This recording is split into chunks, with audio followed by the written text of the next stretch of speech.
chaos pour casser, voire tuer des policiers, tout démolir, voler, piller, etc. C'est ce qu'ils ont fait abondamment d'ailleurs. Et puis les gilets jaunes, qui peut-être un peu naïvement se sont laissés embarquer dans un certain nombre de manifestations où ils ont été totalement débordés. C'est le deuxième samedi de naïveté, hein, parce que la semaine dernière... oui, bien sûr. Bien sûr, je dirais même que c'est quasiment le deuxième samedi de naïveté aussi pour les forces de l'ordre, qui ont eu un comportement tout à fait exemplaire sur le terrain. D'ailleurs, le nombre de leurs blessés en atteste, le nombre aussi des interpellations. Pardon, mais la place de l'Étoile, qui est ce que je disais, hein, est en cours de nettoyage et qui a été rouverte à la circulation. Pardon. Oui, et il y a encore des opérations de police pour toi, vraiment. Enfin bon, très bien. 250 gardes à vue à l'heure où nous parlons, c'est beaucoup, mais comme toujours, ce sont un peu ceux qui courent le moins vite, hein, qui sont interpellés, et pas les vrais casseurs qui sont des professionnels de la Révolution. Selon vous je dirais surtout que les forces n'étaient peut-être pas employées comme il aurait fallu qu'elles soient employées. Je m'explique. Il a été décidé par le ministère de l'Intérieur de bloquer, de cadenasser un dispositif avec une cinquantaine de forces, une cinquantaine d'unités autour des Champs-Élysées. Autour des Champs-Élysées.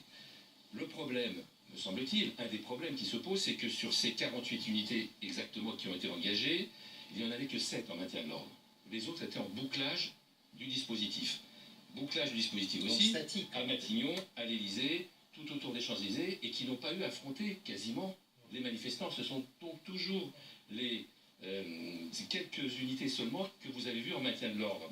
Ça ne peut pas fonctionner comme ça. Je pense qu'il est nécessaire d'avoir des forces plus nombreuses, à la fois en maintien de l'ordre, mais aussi en interpellation.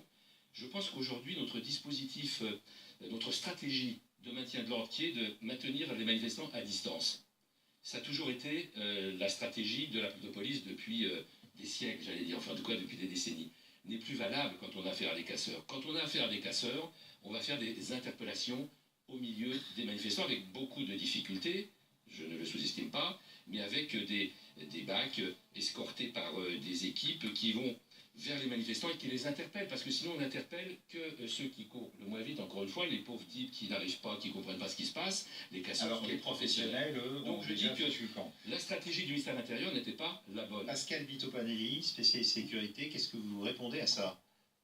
C'est-à-dire trop de statique autour des Champs-Élysées et du coup, eh bien, déploiement ailleurs et là pas assez de force. Alors, vous savez, on a été obligé dans cette configuration, je pense, de mettre beaucoup de statique parce que les zones de pouvoir étaient forcément sanctuarisées. À côté, une zone contrôlée, donc bien sûr, beaucoup de monde en statique. Le dynamique et le maintien de l'ordre, effectivement, un petit peu dans un quantitatif moins important, mais au demeurant. Hello, beautiful. Boutique. Which toothpaste do you use? Want to make lovely friendship? Ugly fish. Oh, baby, I'm a nice girl.